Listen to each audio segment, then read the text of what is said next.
Happy Monday. Today, your shared reading, okay, is Driving in the Future. This is Monday shared reading, and then you're actually going to use this all week, but you're going to read it today, Monday, and then answer the 4 questions, and then tomorrow you're going to do the next shared reading, but then use these all week to write an opinion piece. Okay, so driving in the future will look very different. Los Angeles. Someday, we may not own cars. We may not even drive them. In the future, cars will drive themselves. It could cause a revolution in how we get around. Traffic jams are increasing. Self-driving cars could lead to less traffic. And if you are stuck in traffic, you could do something while your car drives you. Ride sharing is becoming popular in cities. Using a phone, a person can ask for a car to pick them up. A driver knows where the person is through GPS. It uses satellites to pinpoint where someone is. Nearly every cell phone has GPS now. If a driver is close by, they can pick up a passenger. They just pay for the ride like a taxi. If you've heard of Uber or Lyft, maybe some of your families have used that before to get around even if you're on vacation, okay, and taxis and stuff like that. In the future, ride sharing could be different. Instead of a human driver, a robot might make the pickup, or people might rent a self-driving car from a large fleet of them. Cars may be left in big parking lots. People could take a car when it is needed. Garages would no longer be necessary. Buying cars could even become a thing of the past. This is future. The Los Angeles Auto Show this week offered a look into the future. Driverless cars were there to be seen. Already, the cars can park themselves. They can slam on the brakes to avoid crashes, and they can adjust steering to stay in the center of the lane. For a century, cars have meant freedom. They were a sign of wealth. In future, cars may become just another type of public transportation, like a bus or a train. Google is already building experimental self-driving cars. They are not for sale. Cars might look very different in the future, said Harold Belker. He used to work at Mercedes-Benz. Now he creates cars for movie sets in the future, including Iron Man 2 and Total Recall. You can have a two-seater where the passengers face each other, Belker said. Warming up to coming changes. Not everyone believes that self-driving cars will take over the roads. Beau Beckman runs a car dealership. He thinks there will always be people who want to own a car and drive it. The car is something people fall in love with.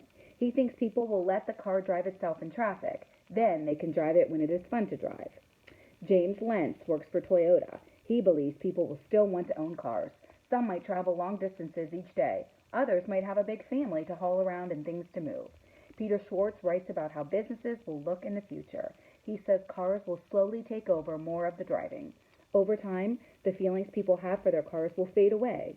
It will happen in stages, he said. You don't have to make one big leap, meaning it's not going to happen tomorrow. We're going to transition into this type of things, okay? Interesting to see if this will happen in my lifetime, your lifetime, okay? So the 4 questions you have today are on the back. Mine are very light. I'm not sure how yours are, okay? So first question is, what is the main idea of this article? Is it A, in the future not everyone will opt for driverless cars? B, the shift towards driverless cars will happen in stages. 3, ride sharing and self-driving cars will be common in the future. D, car manufacturers are building experimental self-driving cars. What is this main article about? There's a lot, but what is the main thing this is about? Okay, look at the headings and everything like that too. Question 2, read the section Warming Up to Coming Changes. Reread that section. Based on the information in this section, what could be the following section to be refilled to? Would it be A, a major leap towards the future, B, people will still own cars, C, changing car business, or D, feelings fading away? Which would be another topic to rename that? Question 3, what best describes the overall structure of the text? The whole text, what's the structure of it? Is it A, chronological? Does it go in order? Is it telling like a timeline? B, cause and effect? D, problem and solution? Or D, comparing and contrasting? What is this article mainly doing? Okay? And last question for today is question 4. Read the following 2 sentences from the article. So they're already here for you. Cars might look very different in the future, said Harold Belker. Already, the cars park themselves. Which sentence best describes the relationship between these two sentences? A, the first sentence provides a detail. The second one includes the importance. B, the first sentence makes a point.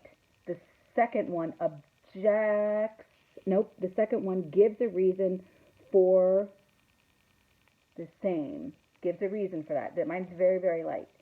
C, the first sentence makes a supposition and the second one provides additional information. And D, the first sentence describes a problem while the second sentence provides a reason. Okay, I'm going to read them again. Cars might look very different in the future, said Harold Belker. Already the cars can park themselves. Okay, that's it for Monday. Okay, have a good day.